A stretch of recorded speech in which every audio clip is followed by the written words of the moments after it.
अंतरंग ऊर्जा का महत्वपूर्ण उपयोग। शरीर में काम करने वाली विद्युत शक्ति से ही दैनिक जीवन के विभिन्न क्रियाकलाप पूरे होते हैं। इस संयंत्र के विभिन्न कलपुर्जे इसी शक्ति से प्रेरित होकर अपने अपने काम करते हैं।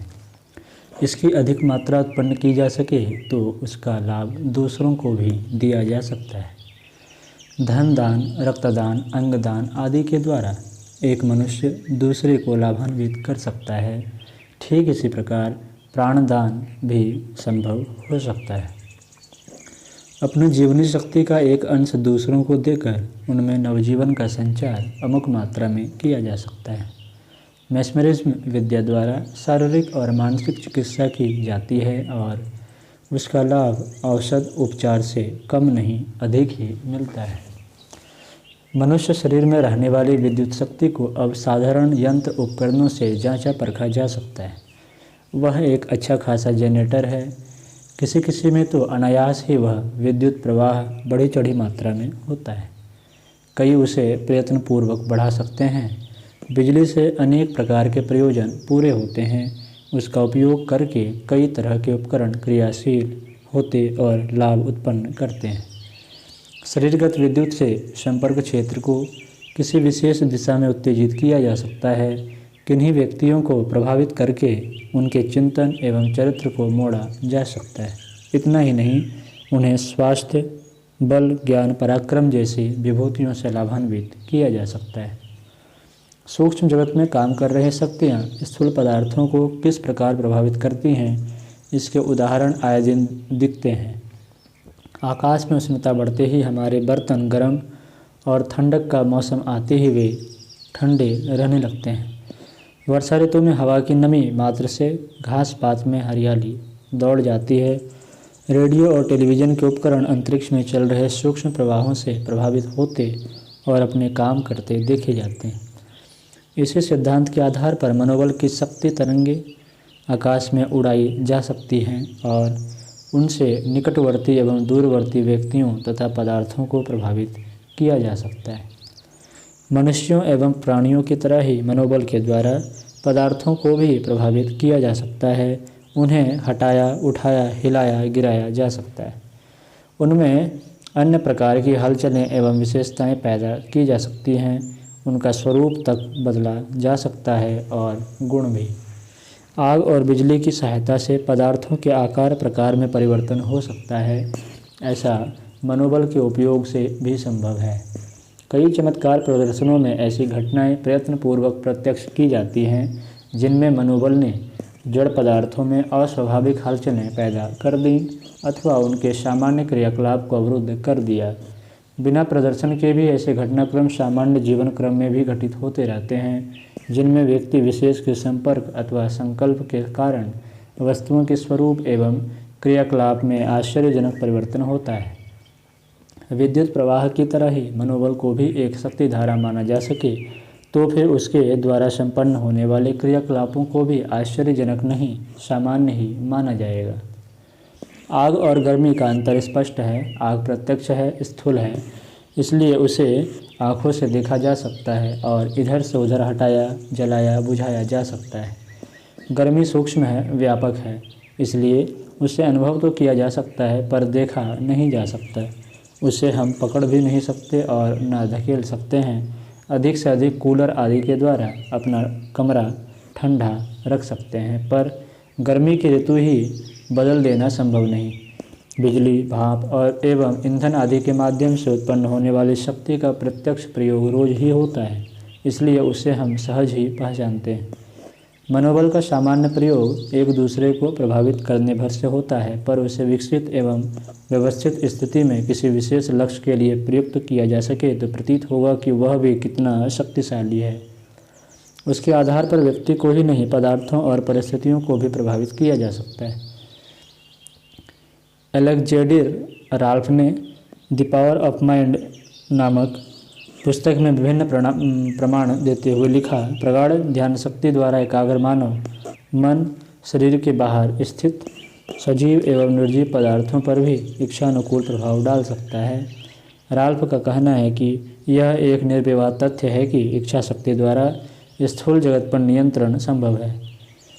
इलेक्ट्रॉनिक ब्रेन के निर्माण की प्रक्रिया में ज्ञात तथ्यों द्वारा वैज्ञानिक इस निष्कर्ष पर पहुँचे हैं कि अवचेतन मन एक सशक्त कंप्यूटर की तरह काम करता है और जिस तरह एक कंप्यूटर की गई फीडिंग के अनुसार ही क्रियाशील होता है, उसी तरह अवचेतन भी अपना आहार हमारे विचारों तथा संकल्पों से प्राप्त करता है।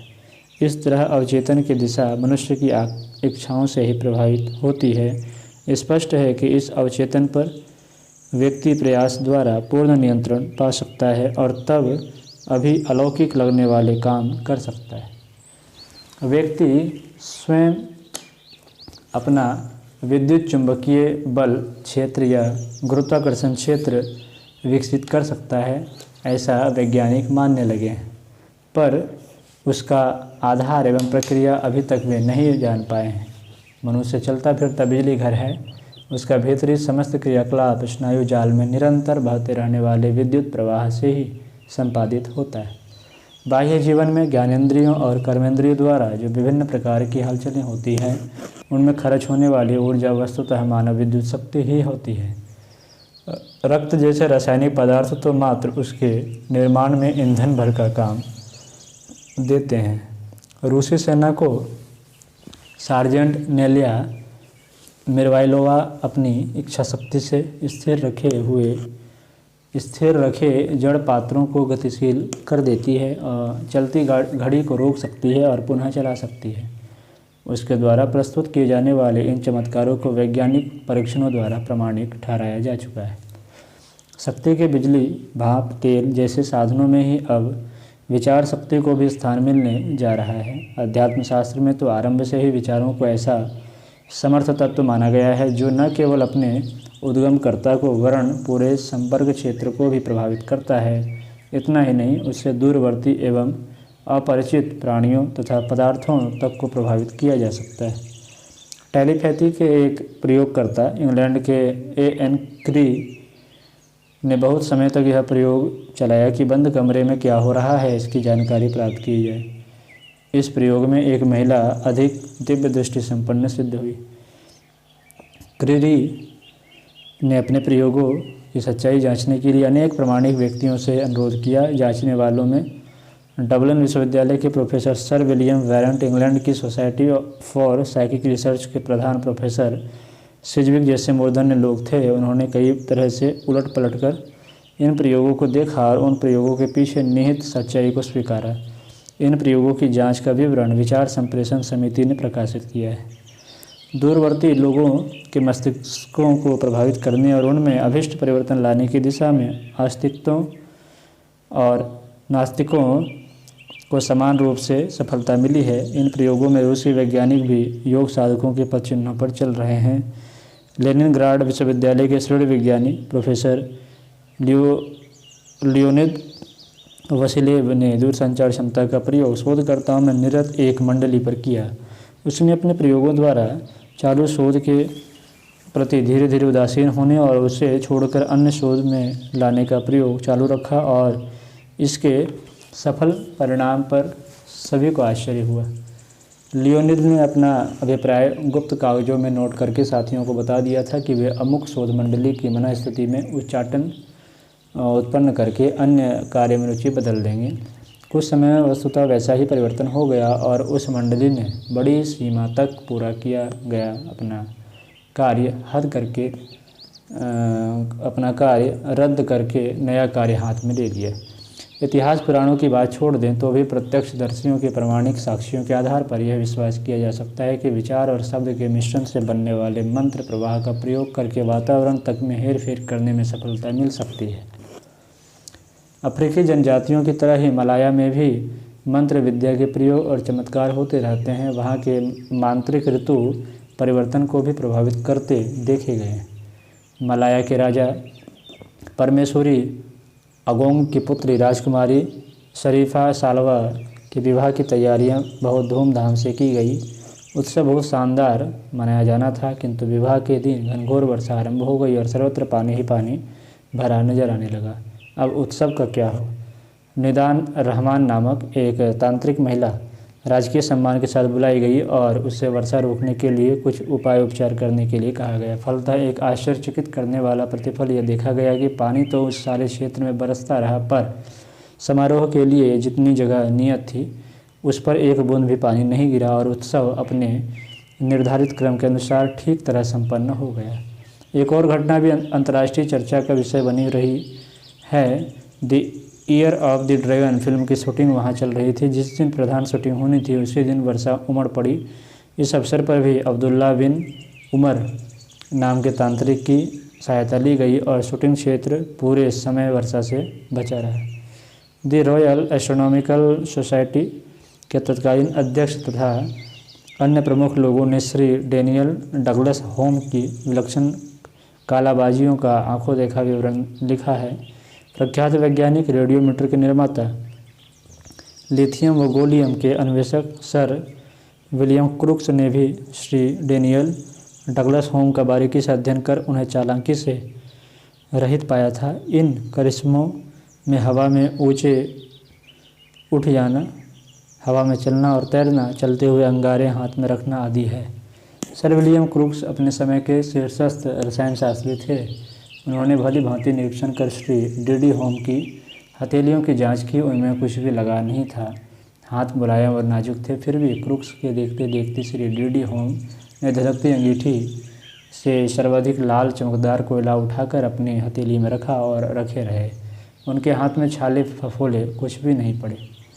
Report of the dialectical society committee of spiritualism में लॉर्ड अडारे ने भी श्री होम का विवरण दिया है। आपने बताया कि एक सेयांस में वे व्यक्तियों के साथ उपस्थित थे।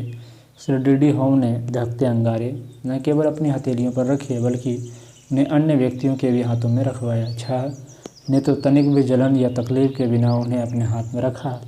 इनमें से 4 महिलाएं थीं जो अन्य व्यक्ति उन्हें सहन नहीं कर सके। लॉर्ड अडारे ने ऐसे अन्य अनेक अनुभव भी लिखे हैं जो श्री होम की अति मानसिक क्षमताओं तथा अदृश्य शक्तियों से उनके संबंध पर प्रकाश डालते हैं।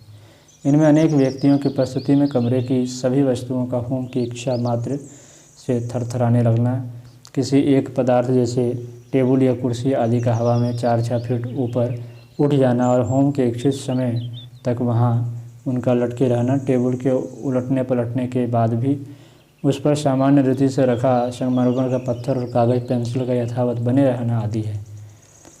सर विलियम क्रूक्स ने भी एक सुंदर हाथ के सहसा प्रकट होने, होम के बटन में लगे फूल की पत्ती को उस हाथ द्वारा तोड़े जाने, किसी वस्तु के हिलने, उसके इर्द गिर्द चमकीले बादल बनने और फिर उन बादलों के स्पष्ट हाथ में परिवर्तित होने तथा उस हाथ को स्पर्श करने पर कभी बेहद शरद, कभी उष्ण और जीवंत लगने आदि का विवरण लिखा है। विचारों की शक्ति का सामान्य जीवन में भी महत्वपूर्ण उपयोग होता रहता है। उन्हीं के आधार पर क्रियाकलाप बनते हैं और तदनुरूप परिणाम सामने आते हैं। बहिरंग व्यक्तित्व वस्तुतः मनुष्य के अंतरंग की प्रतिक्रिया भर ही होता है। विचारों से समीपवर्ती लोग सहयोगी विरोधी बनते हैं। निंदा और प्रशंसा के आधारों की जड़ें अंतः क्षेत्र में ही गहराई तक धंसी होती है। सामान्य स्तर की विचार शक्ति भी जीवन का क्रम बनाती है, तो फिर विशेष स्तर की विचार शक्ति जो योगाभ्यास के साधना विज्ञान के आधार पर तैयार की जाती है, चमत्कारी परिणाम उत्पन्न कर सके, इसे अब बुद्धिसम्मत नहीं कहा जा सकता। मंत्र शक्ति के प्रयोगों में जहाँ दंभ और बहकावे की भी भरमार रहती है, वहाँ ऐसे प्रमाणिक प्रसंगों की भी कमी नहीं होती है जिनके आधार पर इस अलौकिकता का आधार समझ में न आने पर भी उसे अविश्वस्त नहीं कहा जा सकता। कई बार ऐसा भी देखा गया है कि किन्हीं व्यक्तियों में वस्तुओं को विचार शक्ति से प्रभावित करने की क्षमता अनायास ही पाई जाती है। उन्होंने कोई योगाभ्यास नहीं किया तो भी वे अदृश्य को देख सकने, अविज्ञात को जान सकने में समर्थ रहे। ऐसी विलक्षणता हर मनुष्य के अवचेतन मन में मौजूद है।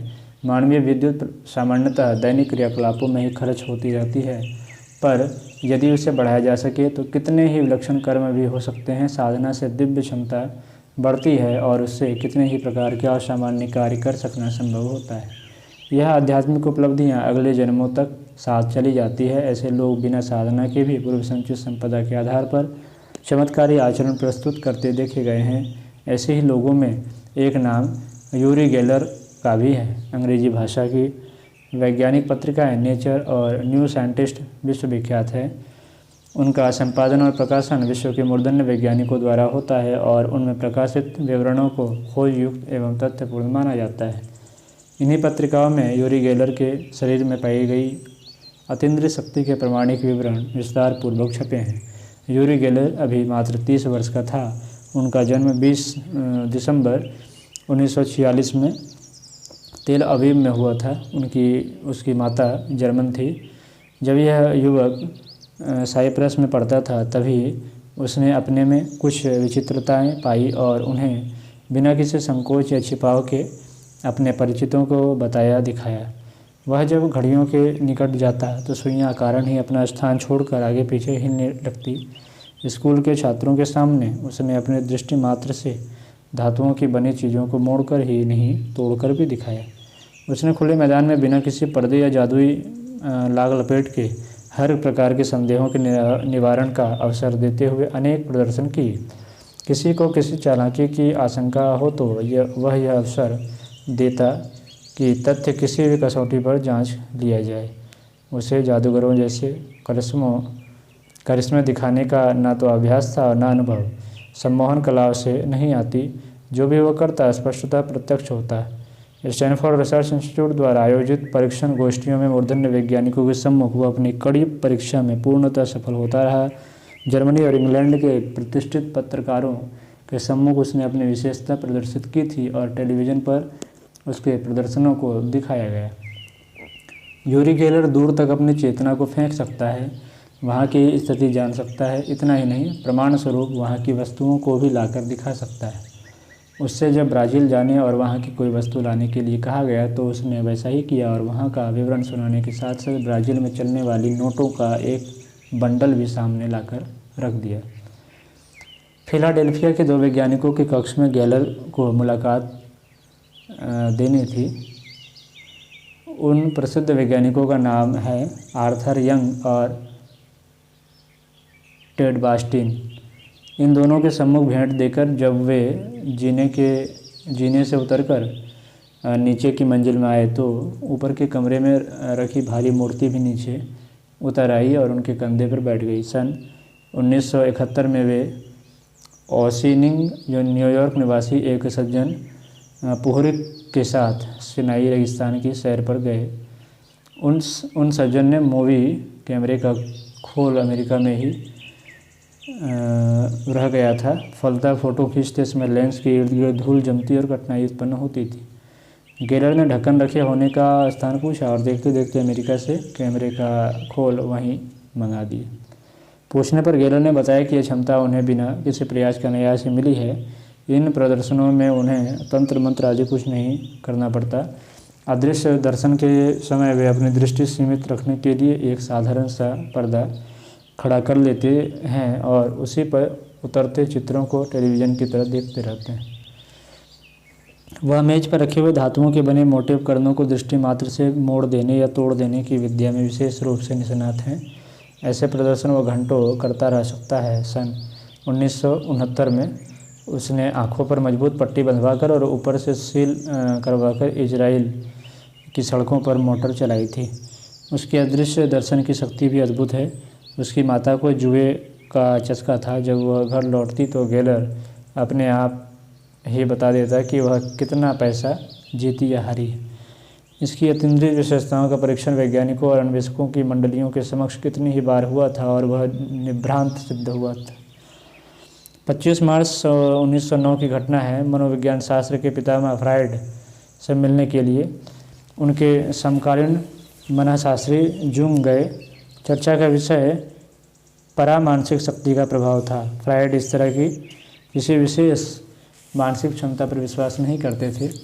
जूंग ने क्षमता के पक्ष समर्थन में अपनी क्षमता का एक विशेष प्रदर्शन किया और फ्रायड के कमरे में रखी वस्तुएं इस तरह थरथराने लगी मानो कोई तूफान उनकी उठक पटक कर रहा हो। पुस्तकों की अलमारी में पटाखा फूटने जैसे धमाका हुआ, ऐसे फ्लैट चकित रह गए और उन्होंने अपनी असहमति का तुरंत परित्याग कर दिया। उपयुक्त घटना का उल्लेख डॉक्टर नंडोर फोदोर ने अपने ग्रंथ बिटवीन टू वर्ल्ड्स पुस्तक में किया है। प्रत्यक्ष क्षमता और संपदा का प्रभाव सभी को विदित है, पर बहुत कम लोग यह जानते हैं कि विचारों के सामर्थ्य का मूल्य महत्व भी किसी से कम नहीं है। उससे बढ़ाने के लाभों को समझा जा सके तो प्रतीत होगा कि साधना प्रयोजनों में लगने वाली शक्ति मनुष्य को सूक्ष्म विभूतियाँ और स्थूल सफलताओं से परिपूर्ण बना सकने में अत्यधिक सहायक सिद्ध होती है। अस्तु उस उपार्जन में संलग्न होना भी दूरदर्शी बुद्धिमत्ता का चिन्ह है। आज की कक्षा में इतना ही। अगले शीर्षक की चर्चा अगली कक्षा में करेंगे।